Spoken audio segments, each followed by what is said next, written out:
I remember I had spoke to a professor at the time who also happened to be a senator. And I was like, hey, can you write me a letter of recommendation? And she said, yeah, what do you plan on doing? I was like, I think I'm going to go to law school. I've just been taking the LSAT, but I'm going to get it together. I'm going to get my scores right. And she looks at me and she's like, I'm not writing you a letter of recommendation for law school. And I was like, what?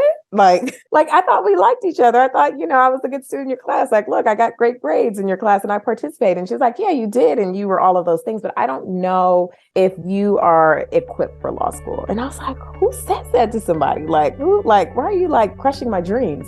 Welcome to Career Cheat Code. In this podcast, you'll hear how everyday people impact the world through their careers. Learn about their journey, career hacks, and obstacles along the way. Whether you're already having the impact you want or are searching for it, this is the podcast for you. Justine, welcome to the show. Thanks so much for having me, Ratty. It's been a long time. It's been a while, it's great to be on the other side of the interview. You interviewed me for a job before and I get to interview you for the podcast. So it's a good deal. I love that. I'm excited. Yeah, thank you. All right. So let's start by telling the world what it is you do for a living. Great. So thanks for having me onto the podcast. And what do I do for a living is always a fun question for me because I do a lot of different things. I right now work at a nonprofit called California Mobility Center, where I serve as the director of member engagement. I also am an adjunct instructor at the University of Southern California. So I teach classes, usually fall and as well as spring, topics including the future of mobility and transportation policy and urban planning. And I am also recently joined the Los Angeles County Aviation Commission. So I serve as a commissioner for the LA County airport system. So there are 5 airports in LA County. So I when I say I do a lot, I do a lot. I love it. When you were younger, did you envision you'd be 1, this busy, and 2, doing all of this? No, that's a great one because when I was younger, I actually didn't really know what I wanted to be. And it took a while for me to figure that out. So it's not like I figured it out in college either. I would say probably 0 through 18, I probably had 7 different ideas of what I would be doing, which ranged from being a teacher to being a gift shop owner to being a truck driver. After I got my license, I was like, driving is so fun. And I got my license at 16, but I had been driving I learned how to drive much earlier than that. So probably by the age of 12, I pretty much knew how to drive. And my aunt would definitely if we were going on a long trip, she's like, all right, you got it from here. And she would kind of let me drive. So that was always a fun one. But yeah, I was all over the place. So when I got to college, I entered college undecided and stayed undecided for 2 years. So it wasn't until approaching my junior year that my advisor said, hey, you can't graduate from this college with there is no degree we can give you for undecided. However, I'd been taking a lot of classes in political science and sociology. And so I said, okay, political science seems kind of cool. And that was kind of, me saying, okay, I'm declaring a major. I didn't know what a political scientist did as a job. So I was like, I don't know what someone could do with a political science degree, but I will just kind of figure it out from there. So I actually took a class my senior year, which was a class on urban planning. And I was mesmerized. I was like, oh my gosh, this is so exciting, so fun. Really, at the time we got a list of demographics about a city. And it was okay, now what would you do to plan the city or fix the city? And it kind of made me start to realize whenever we talk about cities, there's always this conversation they're building a new blank or they're building, something that's making traffic really bad and I've always wondered who's the they, who's the they who gets to do these things? Who's the they who makes these policies? For me, that's kind of where I guess the door or the path kind of cleared for me that I was like, urban planning is kind of what I really want to learn a lot more and just really get behind the they and who are the people who are making ideas and policies around what the built environment should look like and how it should feel like and how people move through space and time. So that's a long answer to your question, but you see, it didn't actually start with me yeah, this is exactly what I'm going to do. no, No, that that wasn't my path. no, that makes a lot of sense. And that's, I think honestly, one of the things that fuels me to do this is because of that, right? Like when we were younger, we had either access to people that we saw in our daily lives or folks that we saw on TV and we're like, oh, that seems cool. You could do that as a job, right? But, a lot of us are just finding it through our path and through our lived experiences. Where did you end up growing up? I grew up in South Central LA, and I'd say it's a really important part of who I am and like why I care about urban planning to begin with. A part of my story in that is like where I grew up, which is like I grew up in a household where a single parent household. My mom definitely took the bus. So like my very early formative years started off with my mom taking a bus. And like anyone who knows LA from a, transportation perspective a while ago, I'm not going to date myself, but, like it was hard to get around in terms of like, we didn't have like a train system that was built out the way in which the system is being built out now. So like the bus was kind of where it all started for me. Like I remember my mom going to the post office to get tokens to pay for bus fare. And it's like, we look at kind of the evolution now. Now you use your phone and you get on a bus and it's like super easy. You just pay to go. But that wasn't always the reality, or even requesting the paper transfers to get onto the next bus. And what does that actually mean when you miss a bus? Does that mean that you don't get your child to school on time or daycare on time? Or does that mean that you maybe, again, my mom worked an hourly job. So every hour had to be utilized really wisely, because if she missed an hour of work, then that's like, an hour that she's not getting compensated for. So, I always say like South Central LA is a big part of me. And I've also just had the experiences of like growing up in other places, had a little small stint in New York at like, I don't know, first or second grade. I lived in the Bronx for a hot second and then came back to LA, lived in Jamaica for another like year. So I kind of have traveled around in my very early ages. Wow. And this was during your high school years or? No, this is like all elementary school. So yeah, I'd say, yeah, 0 to, I guess you'd say K-5, started off in LA, then went to New York, then went to Jamaica, then came back. And then 6 through 12 was all in LA.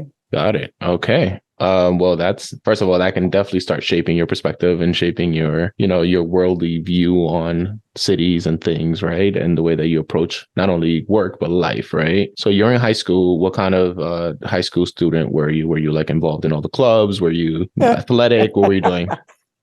Oh gosh, high school. You probably don't even know this about me, Reddy, but high school, I was not the best student, meaning behavior stuff. I was fine. Like I was like, a pleasure to have in class on the behavior side. On the academic side, that is another story. I went to high school in the Pacific Palisades, which is, from where I grew up, probably about like somewhere between about a 16-mile commute. But again, when you're talking about traffic in LA, 16 miles, that's a very long ride. So I graduated. That's something my mom and I, we always say, well, at least you got through, you finished. I definitely also did go to summer school. I went to night school to makeup classes. And at the time when I think I graduated, I want to say maybe I had like I don't know. I feel like I want to say like a 2.8, but I think a 2.8 might be me being generous to myself right now. Like I might be like adding a little bit of like, well, no, you did this. Fair I will enough. say, like, I wasn't the student who was getting all of the college acceptances, not at all.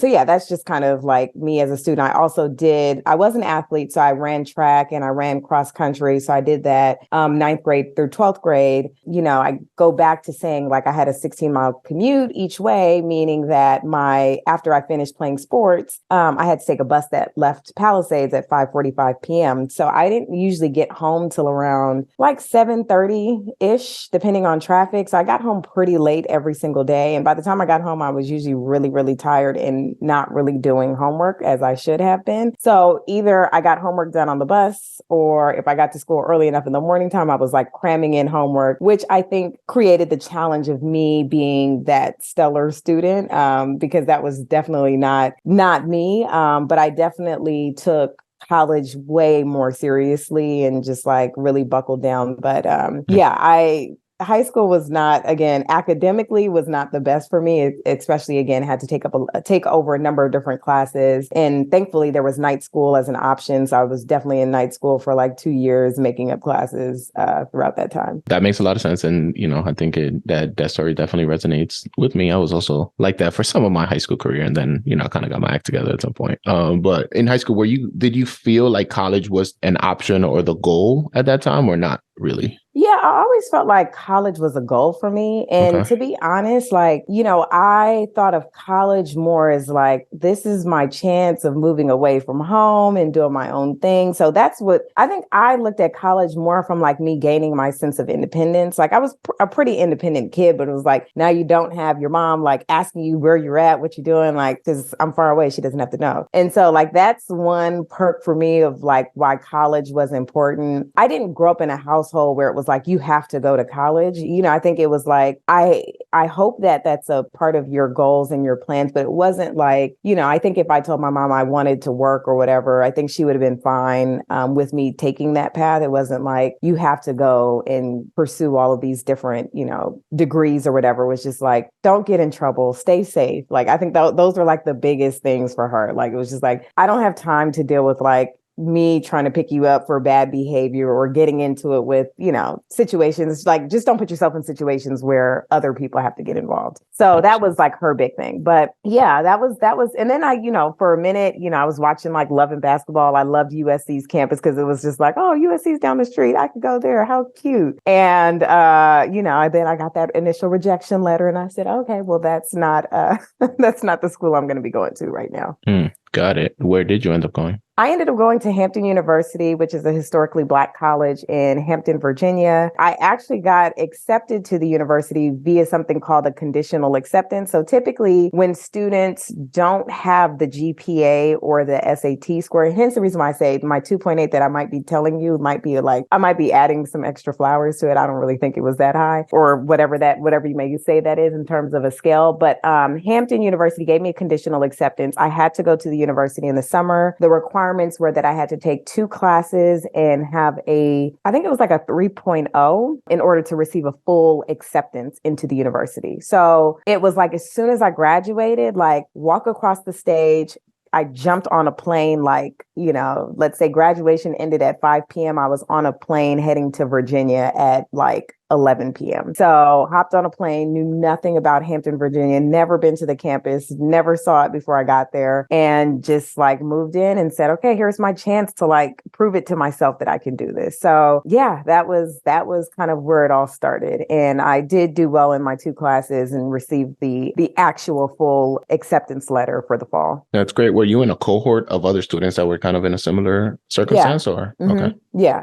So it was like, it was called pre-college. So a number of the students who are there are typically students who are like myself, who were like, again, didn't have the grades or the SAT score. So they had a conditional acceptance, or there were some students who went there who were, trying to get the head start on college. So essentially they could go and start taking, 2 classes before the full fall semester kicked in. So, some students were there where they had already gotten the full acceptance letter, but just kind of wanted to get the summer as like a time to get acclimated to like what college life would feel like. Got it. Okay. So you're in college now. You're officially a full student. You're away from home. So all the things that you wanted out of college so far are aligning. Tell me about college life in terms of your involvement. Were you doing things on campus? Were you just trying to figure out at some point where to decide on a major? Like, what were you doing while there? Yeah, I mean, I actually loved college. Like I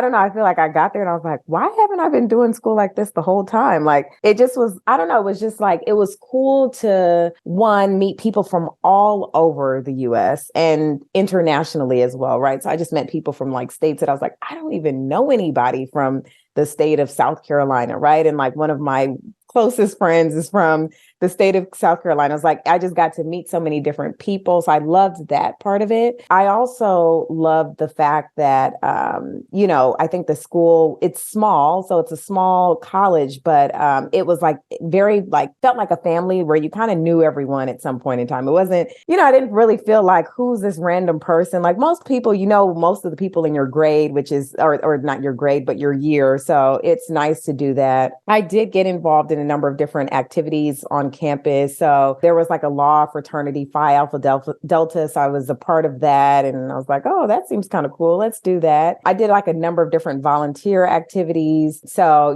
there was a youth center nearby the campus. And so I'd go to the youth center and like do some volunteer time, which was super fun and cool. I also worked while I was in college. So I had a work study job when I started my first year. So I worked at what they call the Convocation Center, which is like a basketball sporting event space on campus. I worked there, had a really great time, just like, handling all of like the admin stuff for my work study job. And then I moved off campus my sophomore year. And again, paying my bills on my own. I ended up getting a waitressing job at Cracker Barrel and had never been to Cracker Barrel, never heard of Cracker Barrel until I got to Virginia. So yeah, I served on the weekend. So I served tables Friday, Saturday, Sunday. And just depending on if I needed extra money for books or rent or whatever, I'd pick up shifts in between. So I kept myself busy between like work stuff and, kind of like on school activities. And then I just really enjoyed myself. Like every spring break, like we were headed to Miami, like it was a thing. Like it was like, okay, and now that I had friends who lived in all of these different states from New York to DC to South Carolina to Georgia, all of these different places, spring breaks or Thanksgiving and, all of the other in between holidays, I would be able to go to some of those places and just like, wow, I've never seen what this looks like here or what it is to live like here. So that was always nice. And people's families were always very welcoming. So yeah, I had a really great experience. And yeah, I just loved like that whole college atmosphere, like just lifestyle. It was just, I felt like that was like real joy that I had as a student. Love that. So first, I'm very glad that you were able to like really enjoy that time. That can be a daunting thing also to go away, at least that far away from home, right? That's across the country. And then two, so walk me through what happens now senior year. You're now a political science major. You're declared and fully like dedicated to this thing. What do you think at that point life is going to look like and what actually happened? Yeah, so senior year, I'm like, okay, I'm going to go to law school. I'm in a law fraternity, like I'm in political science, I'm taking constitutional law, I'm taking all these different types of classes. So I'm going to go to law school. And then I took the LSAT and I was like, ooh, I don't know if I'm going to law school. Like you take the LSAT, you're like, oh, okay. That number is not looking really great. And so I was like, okay, I'm going to take it over again. I took it over again and I was like, okay, yeah, I don't know if I'm going to law school, right? So it was like, I was taking this exam and seeing the results and like, I don't know if this is what's going to happen. Like I said, I took a class, the urban planning class that I took, amazing, like life-changing in many ways for me. I remember I had spoke to a professor at the time who also happened to be a senator. And I was like, hey, can you write me a letter of recommendation? And she said, yeah, what do you plan on doing? I was like, I think I'm going to go to law school. I've just been taking the LSAT, but I'm going to figure it. I'm going to get it together. I'm going to get my scores right. And she looks at me and she's like, I'm not writing you a letter of recommendation for law school. And I was like, what? Like I thought we liked each other. I thought, I was a good student in your class. Like, look, I got great grades in your class and I participated. And she's like, yeah, you did. And you were all of those things, but I don't know if you are equipped for law school. And I was like, who says that to somebody? Like, why are you like crushing my dreams? And she just was like, I don't see that for you. You can ask other professors for letter of recommendations. I'm sure they'll write one for you, but I don't feel comfortable writing a letter of recommendation for you for law school. And again, I thought she was a great person as a recommender, seeing that she was a senator. And I'm like, oh, this is great. I could get like this high profile person. And she just said no. And I was, so I told her, I was like, hey, I'm taking this class. I really like it. It's on urban planning. I don't really know if there are like urban planning schools. And she was like, yes, there are. Like you have to take the GRE. And if you want a letter of recommendation for planning school, I'll write one. And I was like, really? So anyways, I ended up taking the GRE. Actually, now that I'm thinking about this timeline a little bit more, I think I took that class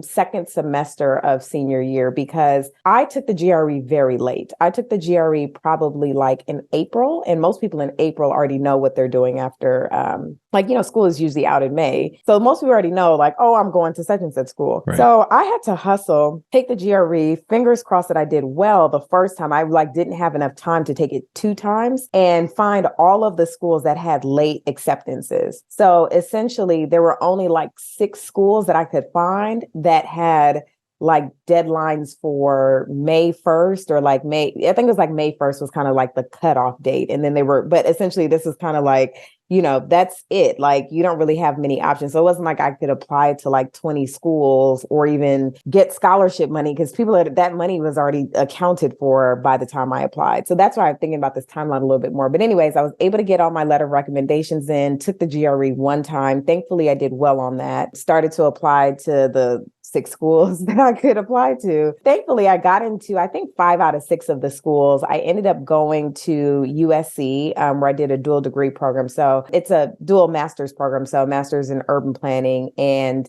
public administration. So MPA and MPO. I always think back at that time because I remember like feeling really anxious because everyone already knew what they were doing. They already got into law school. And it was like, I don't know what I'm doing. And it's kind of the tail end of the semester and, graduation's approaching. And on top of that, I was graduating at the height of the recession, of the, 2008 recession. So it was like getting a job was like, this is going to be hard. I am thankful that, I had someone who, I think I would have done well in law school. Sometimes I think about that, like, would I have done well in law school?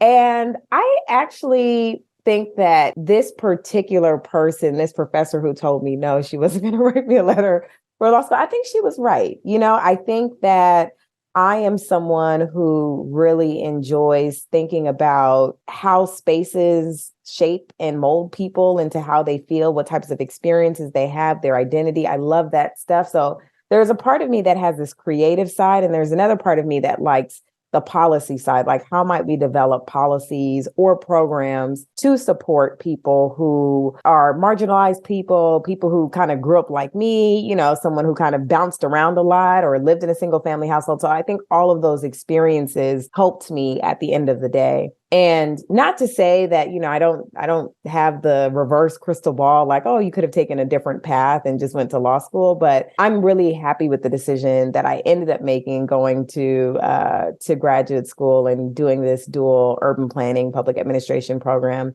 And learned a lot, right? Learned a lot. And it was a super exciting time for me to kind of like get some more understanding of like, how did we get here in terms of how do, when we think about American neighborhoods and communities, like how did we get here? Why does South Central feel so much different than Pacific Palisades, right? Like, why does it feel different? And why does it feel, and again, this is kind of like my personal statement. I got on a bus and I watched cars change. Like, you look at the cars out the window and you're like, wow, there are cars that look like this. And then when you get into the Palisades, it's like everything is a luxury vehicle and everything is like brand new. And, it feels when you get off the bus, it's like, the stress kind of gets off of your back. But then there are other stresses that you feel, right? Like you might, again, walking in the neighborhood, you don't look like anyone in the neighborhood, you kind of stick out.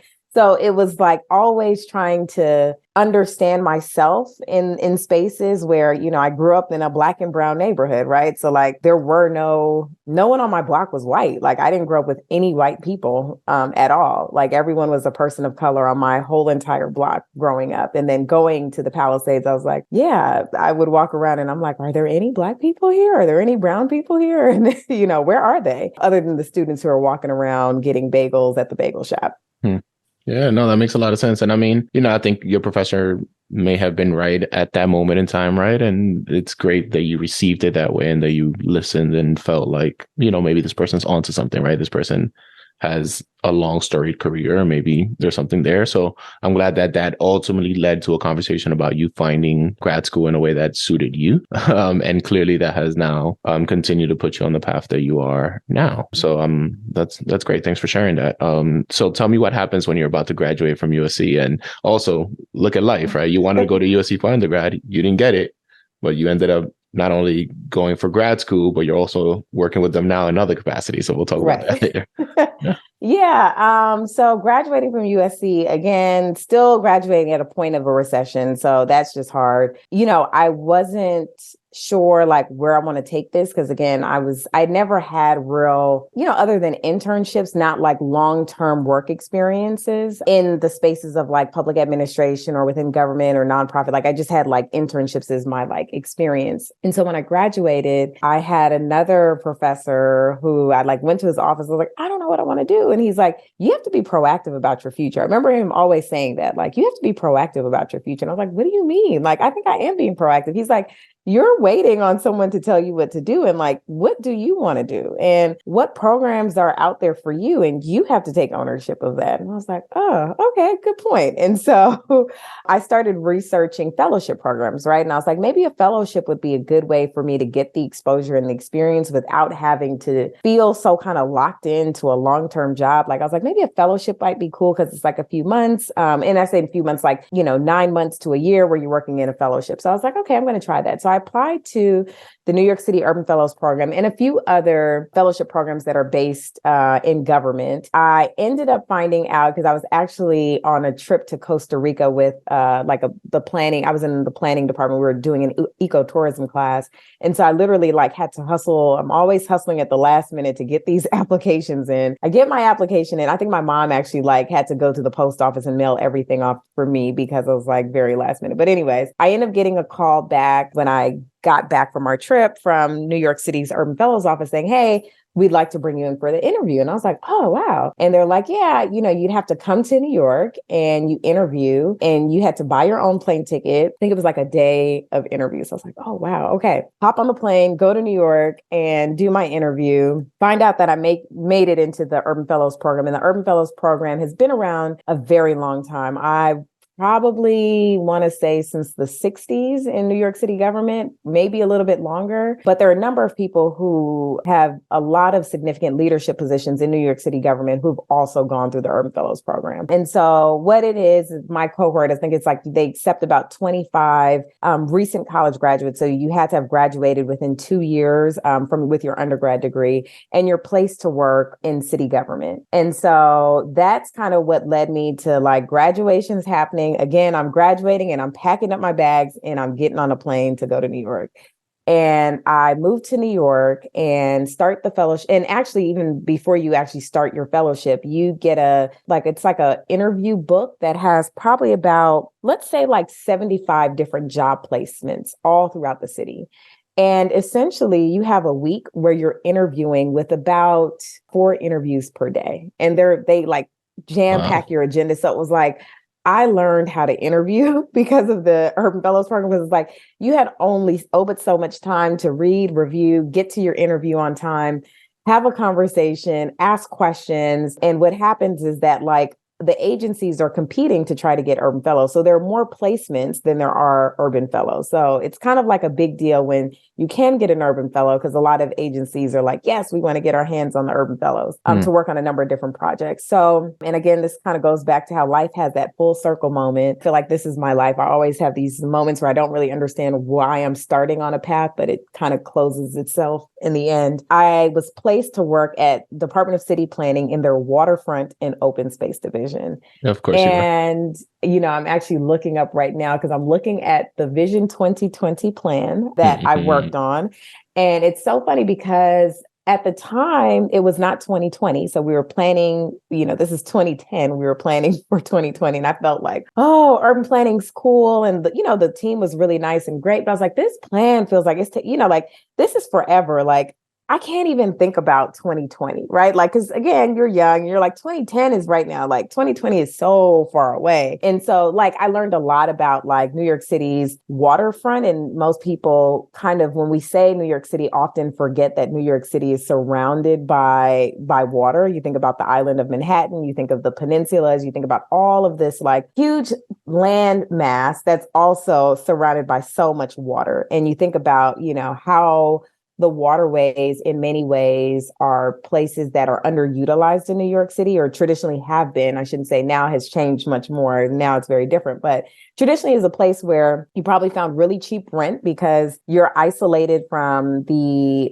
bus and rail network. So there are buses that go there, but most of the rail has to be further inland. So if you live right on the water, it was pretty industrial. It was pretty, abandoned and dirty in many places. So you're talking about at the time, like people don't often think of New York City as this like waterfront city. Like that doesn't pop into your mind when you think of New York. All you think of is like skyscrapers and tall buildings. But learned a lot about like the waterfront in New York, learned a lot about just some of the ways in which the waterways could be a space that actually moves people and as well as moves goods. And it does move goods today. As you think about like the number of barges that bring goods up and down East River and other places as well. So you start to think, and even the Hudson crossings, the connections between New Jersey and New York. And so you see that in many ways, this space of water from a recreational perspective, all the way to a commuter perspective, has been tapped, but it hadn't been tapped. And then again, this is 2010, hadn't been tapped the way it could have been and what it could look like, I think it looks like today.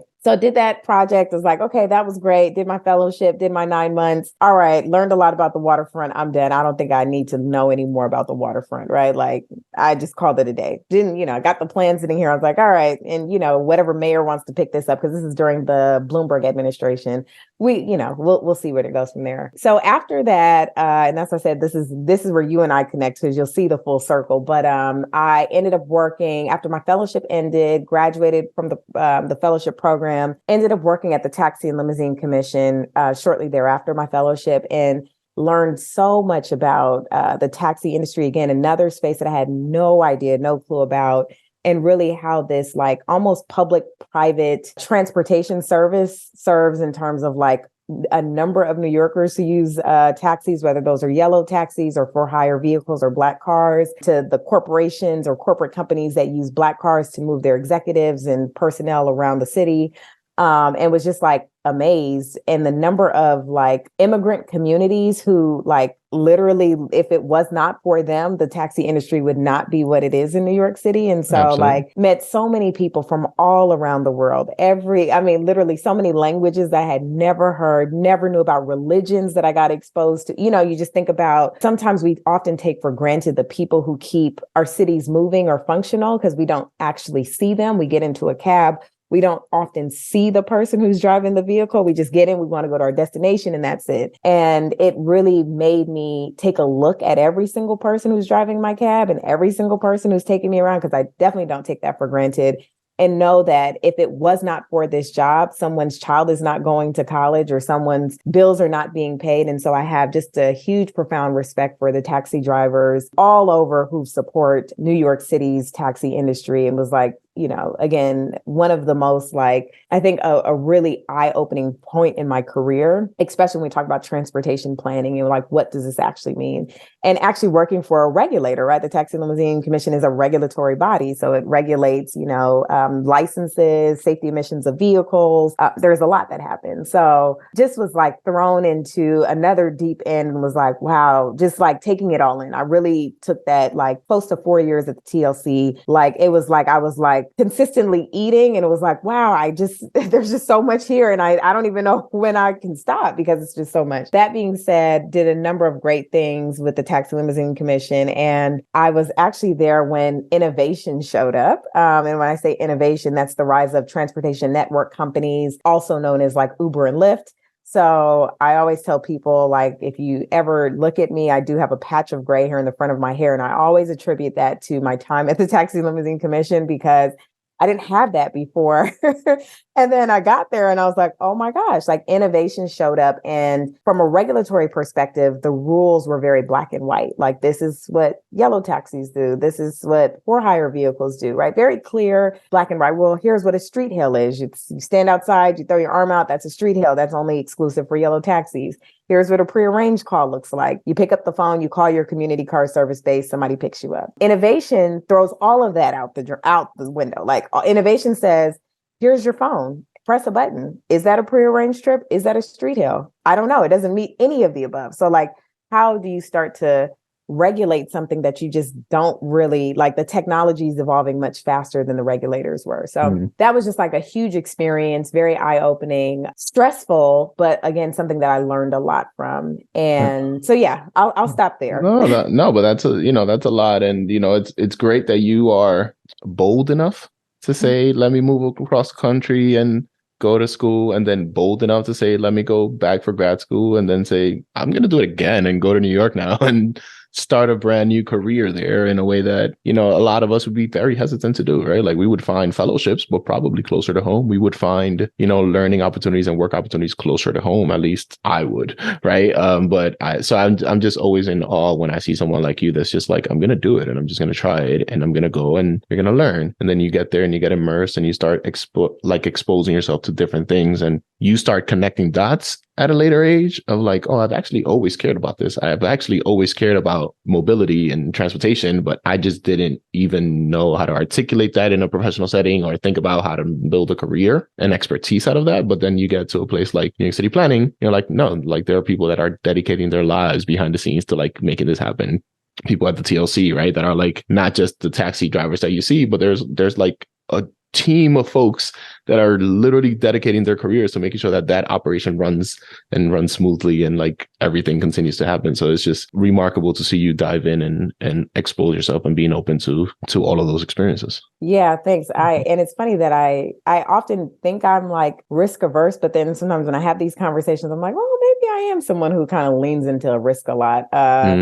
Just because I think I'm someone who is eager to learn. Like, does it look like what it looked like for me where I grew up? Does it look different? Does it feel different? And I think wherever I go, I'm always very big on like, what impact can I make? Right. And like, I don't see myself as just someone who takes, meaning I take from people, I take, but I'm like, how can I take what you have imparted upon me, wisdom, insight, vision, and how can I then in turn give back? And how can I embed myself into community in a way that, I don't want to ever feel like I'm in a place where I'm exploiting community, never at all. But I really want to, I really do my best to try to be a part of community and give back to community as much as possible. And if my professional career paths allow me to do that, I by all means will, just roll my arms up and say, like, let's do this. Like, it's like, yes, I'm someone from California, but when I was in New York, I became a New Yorker. I like traded in my California driver's license. I got a New York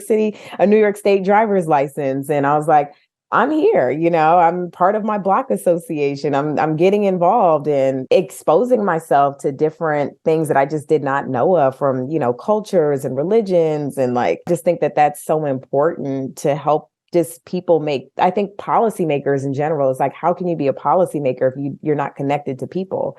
Like you'll always be making a policy from a very biased perspective. And I'm not even going to say privileged because some people they don't come from a privileged background, but they are only like, they know their world and that's it. And so sometimes having that exposure to different types of people and experiences helps you to say like, how can I think about policies and programs that are inclusive of some of those other needs that I think, I think it's like you only get that when you start to embed yourself into different spaces and amongst different types of people. Got it. That makes sense. Okay. So you're at city planning, then you're at TLC. What happens next, Sia? So next, I get a call about Mayor de Blasio did a State of the City address to talk about something called the Citywide Ferry Plan. And I get a call about like, hey, we need someone to like do all of our government and community relations work. And we think you'd be good for this, but you got to start the job next week. And I was like, next week? Like what?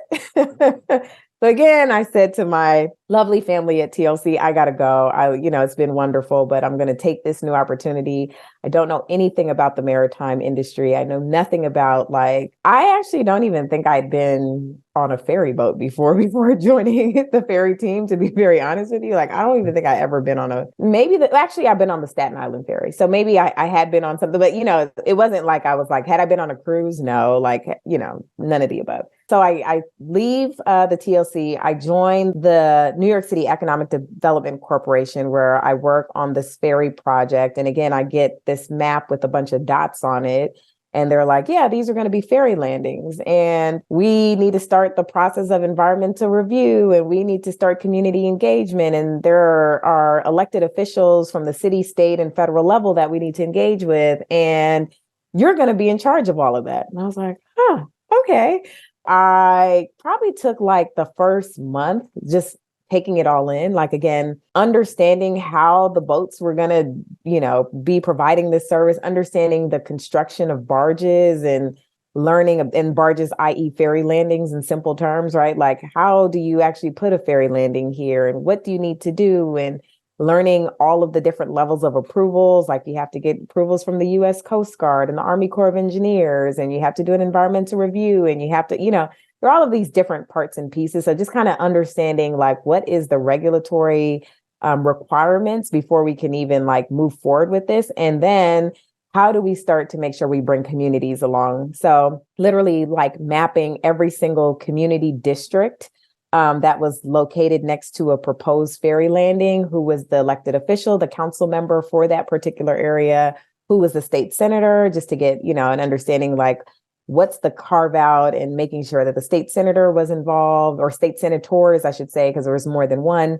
Yeah. And making sure like our federal partners were also up to speed. And that process took a month to kind of just get my bearings, understand as much as I could, which I still, even at a month, was like, what are we doing? Like, it's still so much to take in. Started like a robust outreach campaign in, kind of like that fall, and just like started pushing, like, and we started first with the environmental review. And that's kind of just like a more formalized process. Like, here's where you will have public meetings. Here's the time in which you'll have these meetings. Like, it's very, very formal. So it started with the formal process and then started to transfer to the more informal, going to community boards, regularly talking about the plan, talking to council members, requesting one-on-one briefings with council members as well, understanding what some of the concerns, the challenges are. I always say like Red Hook was a location I will never forget, because at the time we had, per the initial plan, was like a ferry landing in one particular place. And the community was like,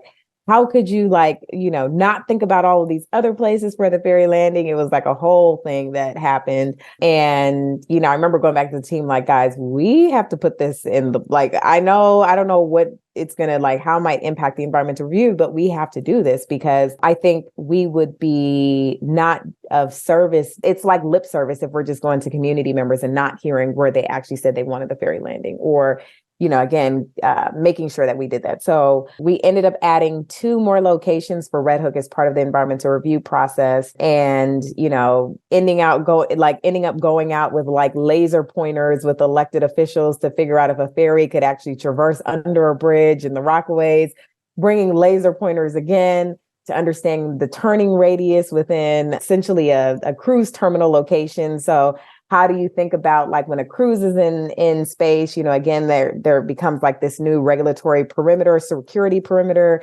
Does the actual boat infringe upon the security perimeter, bringing your laser pointers out again? Just learned a lot through the process. At the time, there were no boats that were built to support the NYC Ferry service. So like literally remember going through the full procurement process, looking at potential operators. Once an operator was selected, like really working closely with our team, making sure the landings would be nicely able to line up with the types of boats that they were building, heading down to the Gulf region where the boats were built, which is, the southern portion of the US, and seeing how these like massive boats were being built right before my eyes, and was like, wow, this is amazing. Like, we're really going to create a brand new transportation system on the water. Again, that's that full circle moment where it starts off with me working on this plan that kind of, to this day still sits on my bookshelf, but it's like always a reminder that life is full circle in many ways. And so I'm like, wow, I can't believe now the thing that I thought was like not that big of a deal. Well, fast forward,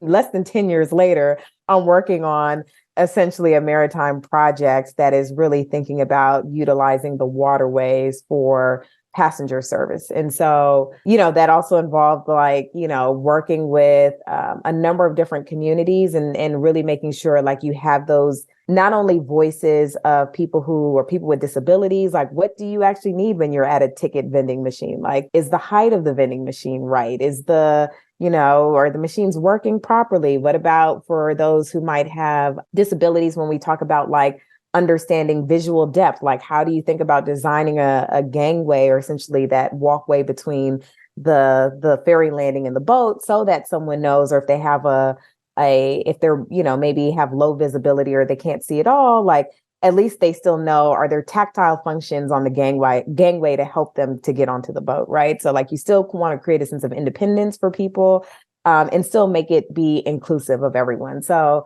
it was a super fun time being in New York working on this project. I look back at it and I'm just like, this timeline was really aggressive. It's kind of like, we're going to be opening all these ferry landings, and here's how we're going to do it, and here's our projections for ridership. And it was kind of like, I'm sure for anyone who's in the maritime industry, if you said you're going to like launch 5 new ferry routes within 2 years, you're going to be building, having 20 something boats on the water, most people would say that's going to take you like, I don't know, 5 to 10 years or so. But we really like push that timeline. I want to say it was like 2 to 3 years to like start this process. So it was like, again, a super fun time, super challenging time. And again, kind of going back to that full circle moment about community. And Ratty, you know this all very well, like the vessel naming contest. Like I really wanted to make sure that the youngest New Yorkers were part of this story, because I often feel like sometimes we have these big transportation initiatives and it's like, you look at who's cutting the ribbon, and it's,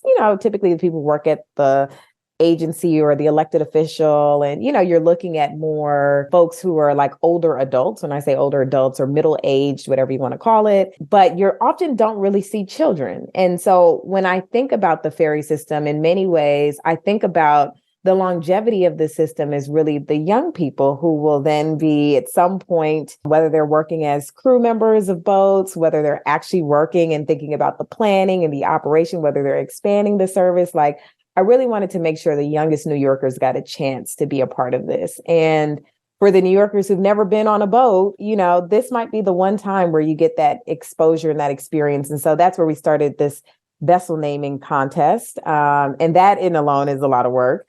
But it was really important to me that the youngest New Yorkers got at least their voices heard and their mark on the boats. And so I'm really proud every time I watch TV and I do see NYC Ferry. I always try to look at the names of the boats, because I remember it's our second graders of New York City who are probably now much older. But imagine that one experience in your life can have like a lifetime impact on what you do and your exposure to different topics and careers. So that's kind of where that all started. And if I'm not mistaken, I think the vessel naming contest is still happening.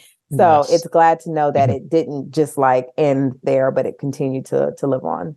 Absolutely. So I will say, I think, first of all, for those that don't know, Justine ended up hiring me ultimately towards the second phase of NYC Ferry. So once she got through all that, and she said 5 routes, but that's like 20 some odd landings, which means 20 some odd communities that you had to go in and spend late nights with at community boards, with just building community, talking to people, and building relationships so you actually hear, understand, and come back and basically be the translator to the agency of this is what I'm hearing, and also taking the very technical things and translating that back to community, right? This is how this ultimately will work and benefit you, right? And impact your life, right? And impact traffic and impact whatever your concern is, emissions, whatever that is, right? So, you ultimately ended up hiring me to come in and help kind of carry the baton from there. But that was a really tough thing because you're a freaking legend. And I was literally in meetings and you were very good at equipping me with tools and then letting me run. But I would be in rooms and people would be looking for Justine and be like, but when's Justine coming? I'm like, no, she's not gonna be here on this one. And you just sitting this one out. Let me just run with it. But it took a while for people to gain that trust because they worked with you and they know your equity lens, they know your thoughtfulness and your strategic mind, and they needed that, right? For this next round. So, I always appreciate how much you definitely equipped me to do that and to start picking some of that up and run with it. And then, we definitely did keep up the vessel naming contest. You ended up doing a lunchbox, which was the biggest hit of all time, because one of the second grader classes named one of the ferry's lunchbox, and you ended up like actually having lunchboxes made to give to the students, which was such a great hit. We did something similar at a future day, which was coloring books that kind of highlighted all that, but it was just such a great, thoughtful experience because, as you said, right, like that exposes these second graders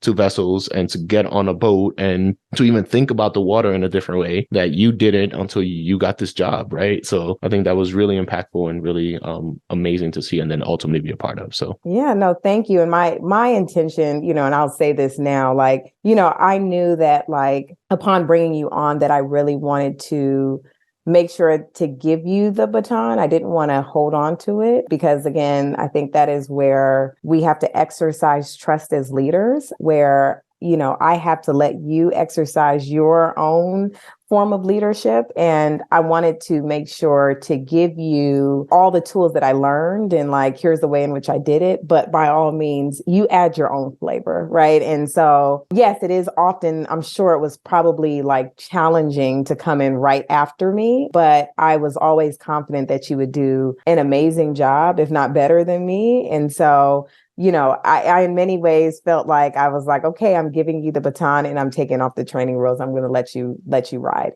And so that's always been my personal goals when we talk about leadership is just making sure that we're not leading and doing, but actually allowing people to step into their own levels of leadership. So I hope that it was that way for you.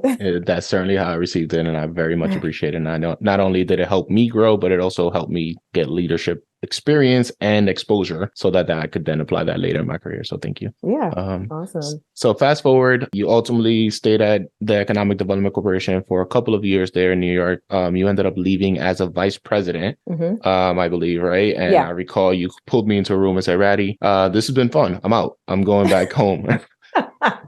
And I almost want to say those were verbatim, the words. You were like, yeah, so I'm pulling you here because I'm going to let you know that I'm leaving. I'm about to go back home. I'm like, what? What are you doing? I don't know what I'm doing, Justine. Not yet. Give me more time.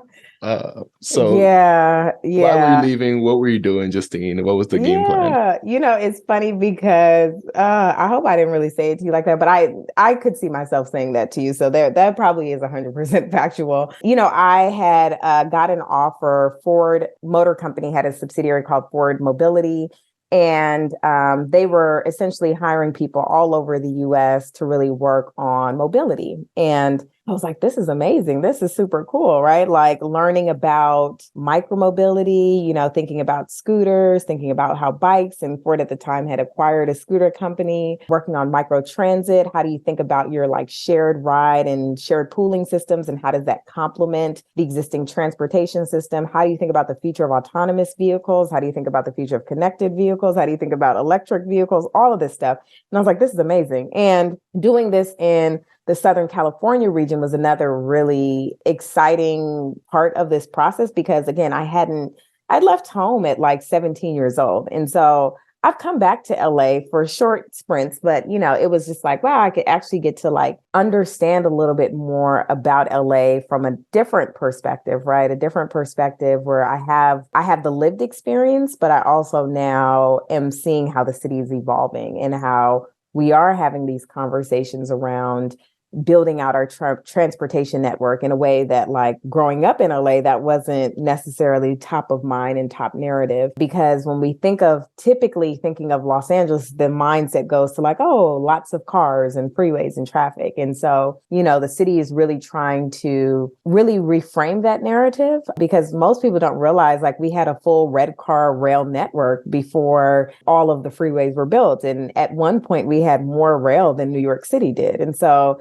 you think about like how Los Angeles might have felt very different had we kept our rail car network, right? Like how things would change. So it was like a good opportunity for me to come back home and kind of learn what's going on, meet different people across the Southern California region. And I also was impressed that an automaker was talking about mobility, right? Like I was like, what? It's kind of like that moment where it's like, so the car company wants me to talk about things that are beyond the scope of selling a car. And they were like, yes, we want to talk about data. At the time they had a product called City Insights, which essentially was looking at connected vehicle data. So how could you start to work with the city to really understand where there might be like hotspots, right? Where there might be places where there are crashes or collisions and what's happening, and how might a city planner or transportation agency start to have a more proactive mindset to say, okay, how can we deploy our resources so that we can start to see what is actually happening on the roadways during this time? Just because, you want to actually understand what happens before the crash, right? And so how can you get to the point where you can start to look at your built environment and understand, oh, there's an obstruction here, or maybe at this time of day,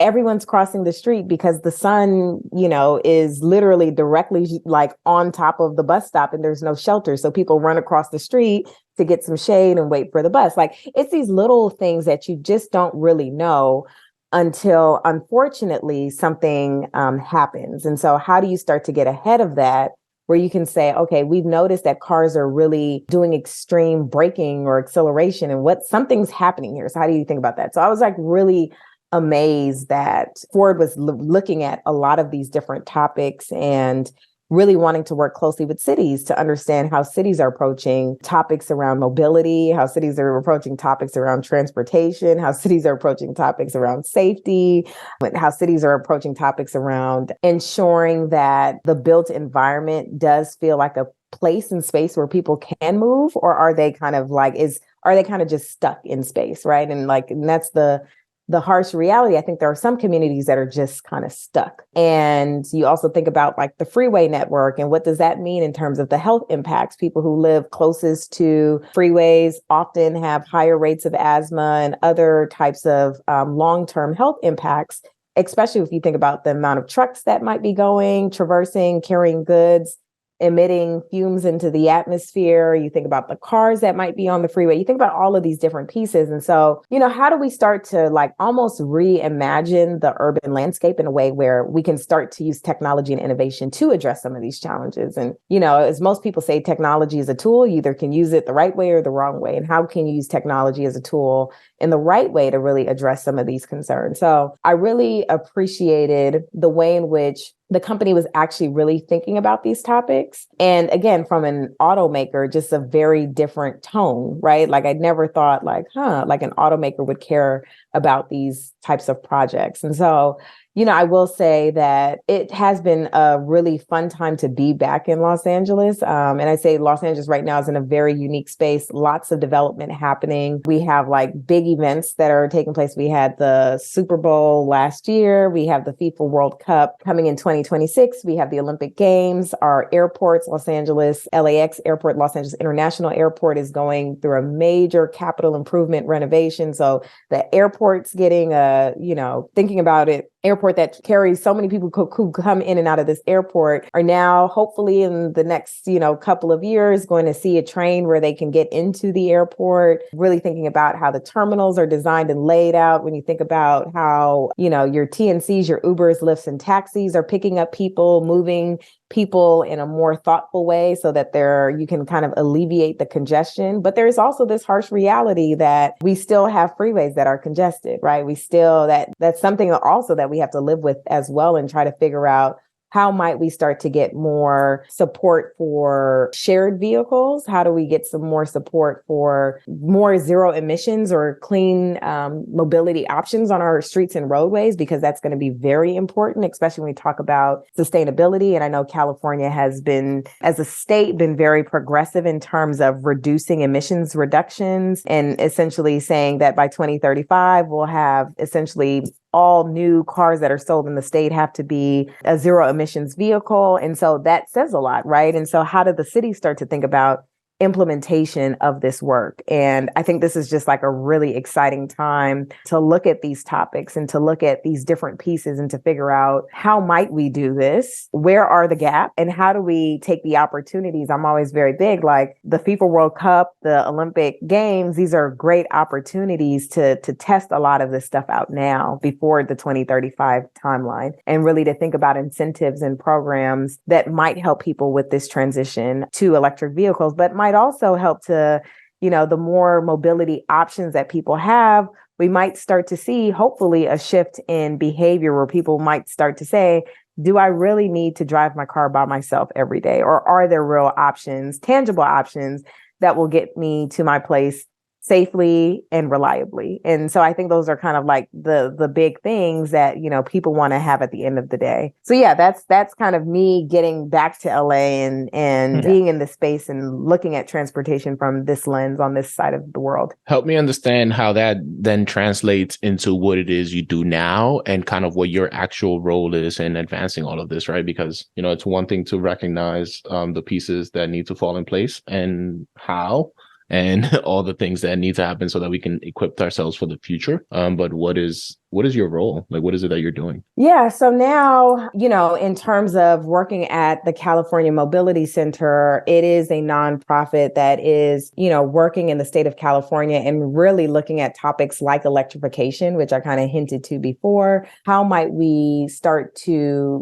through a membership base, work with academia, work with city partners, work with early stage companies, and as well as industry incumbents? How do you get all of these different people and players into the room so that you can start to tackle different and unique projects? One of them being like, the reliability of our grid during disturbances. So essentially, a big part of electrification is going to be that utilities need to be able to ensure that people do have access to the grid and they're able to go and charge their vehicles all throughout the day. And there is a reality where sometimes the grid may be in a situation where more people, let's say it's a heat wave and it's a super hot summer day, more people might be utilizing a number of different forms of whether that's AC or whatever, and that's kind of draining and causing a draw on the grid.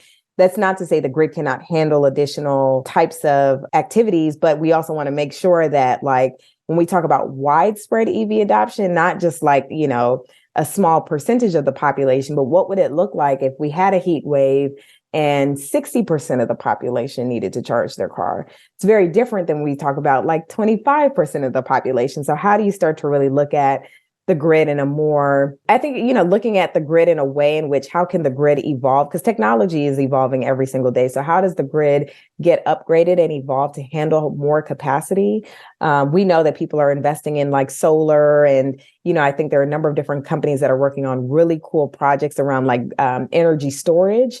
So how do you still think about grid dependent and grid independent solutions that might be helping to contribute to this broader goal of zero emissions and what is actually needed to support this? So that's just kind of some of the work. But it's important because when you start to bring these voices to the table, you start to realize, well, an automaker may say like, yeah, I'm down to build more electric vehicles, but I also want to make sure that the infrastructure is able to support that, right? Because you want to be able to, ensure that people have access to charge their cars. Like, who wants to buy, a new car that they can't use because they can't fuel it or they can't power it? And when I say fuel, that could be electric, that could be hydrogen fuel cell, that could be a lot of different things. So, that's a big part of it. For a utility company, they want to make sure at the end of the day that customers are able to still live comfortably in times where the grid may be at, kind of like really strained, but at the same time, understanding that there is a new transition that's happening within the transportation sector, which is calling for more support of the grid. And so how do you think about load capacity in that way as well? And again, it's always great when you bring emerging companies into the room because folks will tell you, I'm working on this thing. And how do you bring kind of all of those different parts and pieces together to really think about how might the state approach some of these topics more thoughtfully, especially with these overarching goals around electrification, around, even kind of this future world of shared mobility, and how might we start to put the parts in pieces in play? How do we start to think about that when we talk about fleets and the number of government fleets out there? But, again, when we talk about like light, medium, heavy duty fleets, what is needed right now? And are the automakers even ready to supply, light and medium duty fleets with a zero emissions option? Again, that doesn't necessarily have to be fully battery electric, but it could be hydrogen fuel cell. It could be some other clean energy source of the future. So how do you start to put all of that in play? How do you get the city to say, oh, I see that, I need that, and here's my call that, I actually do need some more work done around light and medium duty vehicles. And here's how my light and medium duty vehicles are needed. And again, that's going to look different in every state. Like the state of California, using fleet vehicles, let's say for utility purposes, may look very different than a place like Canada, right? Where you have to say it's colder and the battery needs to be something that can withstand, traveling a far distance, different type of topography, and as well as weather. So all of these different parts and pieces are kind of what I am exploring, kind of like picking apart at these different topics. Okay, I only have a few more questions for you. Yeah. One of them is, what motivates you to do this work? Oh, that's a great one. I think at the end of the day, I am someone who feels that, I have experienced transportation work in my favor, and I've experienced it when it has not worked in my favor. And when it doesn't work in your favor, it is the worst feeling ever. I am someone who wants to make sure that people really can move, right? And so like I always have this thing, like when we talk about the human journey, we have to talk about the human journey from a liberation perspective. If you really think about it from liberation, like how do we truly liberate the human journey is like, how do we give people a chance to dream? And if people can't dream, then they're not really free, right? And so when you think about liberation, it's really important to say, am I providing a service or resource that can give somebody an opportunity to get to a job, that can give somebody an opportunity to get to education, to whatever educational from K through whatever year they want to go to? Like, how might transportation be that thread that's connecting their lives? And if they're not able to move, and we've always been a people who've been moving, like since the beginning of time, like Homo sapiens have been moving since we are people who move for food, we move for shelter. That's never going to change within humanity. And so I think about that a lot. And I think about we are a society who's always moving. And are we creating blocks? Are there blocks within this path of movement? And how might someone like myself look at the block, point the block out, remove the block, right? I don't want to be at a point where we're like, well, we'll just put a Band-Aid over it. How do we remove these barriers so that people can truly be liberated through mobility? And I think that is what I think is the thing that keeps me going on this journey and on this path, because I don't think we're there yet, but I think there are a number of people across the United States and world who are eager to really look at space and time and the way in which people move in this light and in this fashion. And so I think that's what's important for me at the end of the day. Great. I'm a big fan of not having to choose between doing good work and getting well compensated. And I have experienced that is very much something that one can achieve. Can you help me understand, as someone with your years of experience in this type of field, a range of how much money one can expect to make or can potentially make? Yeah. I mean, I think it all depends what sector you're in. I say that I always try to ground these conversations. If you're in government, and in a more senior position, you can make upwards of $100,000. If you're in the private sector, you might double that.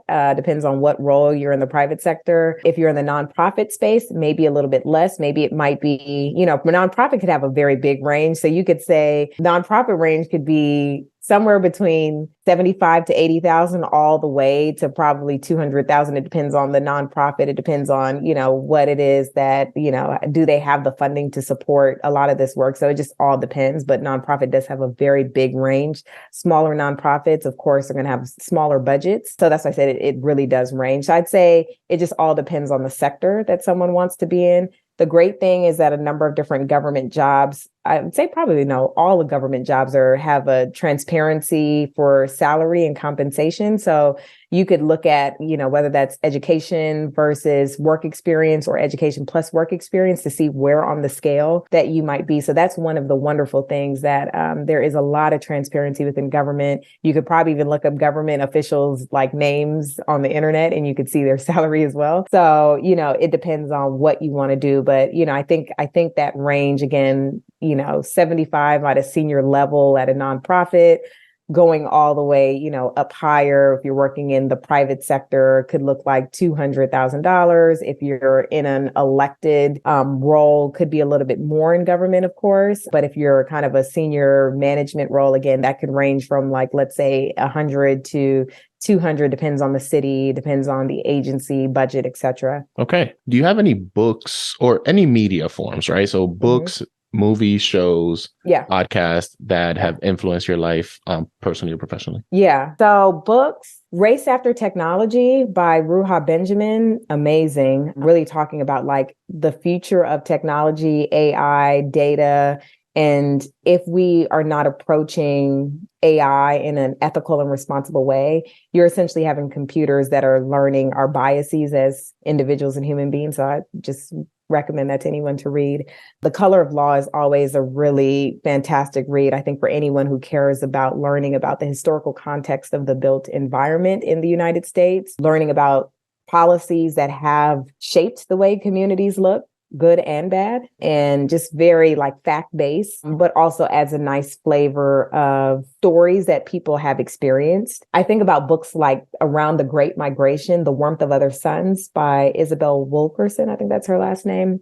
Or Williamson. It's either Wilkerson or Williamson. But that book has been amazing because you start to see this path of the Great Migration, people leaving from the South, and how did they get to the North? How did they get to the Midwest? How did they get to the West? And again, transportation shows up in each one of these particular time frames because people are taking a train. And why are they taking a train? Because they're going for new opportunities. They're in search of freedom. And so these themes continue to show up in our lives. So I really love that book. I often tell people that, I always recommend people watch Black Panther, but not with the sound, just silent. And the reason I say that is because look at the movie from the perspective of transportation. Like if you just actually like ignore the storyline, because it's easy to get caught up in the story and like, oh, wow.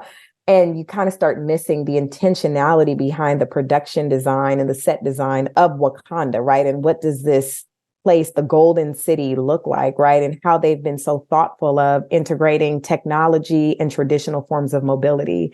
Amazing. Like it just blows your mind. So that's kind of the transportation person in me who's like, just try to just like watch different scenes. Like if you're into the movie, that's fine. But like, especially when they start to show the city itself, just stop listening to the audio and just watch the visual and see what you take away and see what you've observed. And I think Hannah Beachler is the production designer, I want to say. Sorry, Hannah, if that's not your title, or there's probably a bigger title, but Hannah really took a city that, like, again, a fictional city in many ways, but takes inspiration from so many different countries to build out this space. And it's just amazing to see her work on the big screen. And it also gives a sense of hope in terms of thinking about land use. Like, how is the land use actually put in place here? Like, she was very intentional about like having a records hall, right? Like, these are things you don't hear in the movie, but there is a records hall where you can actually remember the people who lived here. And that's a very big part of the story of the people of Wakanda. And you also start to see like how transportation, a series of magnets are moving people. You see what is an informal transportation system. If you're in Ghana, like a trotro, how a trotro is actually put into this movie. And it's again, easy to miss these things if you're just focusing on the storyline, but the visual effects are, they're on another level. So yeah, I would just recommend people give that a try. I love that. Definitely have never considered doing that. So now I have a new assignment to do. Is there anything else that we haven't shared today that the world should know about Justine? No, I think this was fun. I mean, I'm glad that you asked all of these questions. And, I do hope that for anyone who might be listening, especially a person who's like, I don't know what I want to do with my life, it's okay. Life sometimes will bring you into spaces and amongst people who literally might open doors and paths that you never saw yourself walking on. And I always tell people, don't be afraid to walk on a path that may be foreign, because that foreign path may be a place where you find your legs and where you run and where you thrive. And so I think it is really important to remember your own internal leader, your own internal compass, and know that it's always important to be brave and to be bold and to really be inspired to do good things in this world. So that's all. I just hope that, for anyone who's like, I don't have it figured out, I just want to let you know it's okay. You'll be fine. Awesome. Well, thanks for joining us today. I appreciate you coming on. Thank you for having me. Thank you. I hope you enjoyed this episode. If you did and believe on the mission we're on, please like, rate, and subscribe to this podcast on whatever platform you're using, and share this podcast with your friends in your networks. Make sure you follow us on Instagram and LinkedIn at Career Cheat Code, and tell us people or careers you would like to see highlighted. See you next week with some more cheat codes. Peace.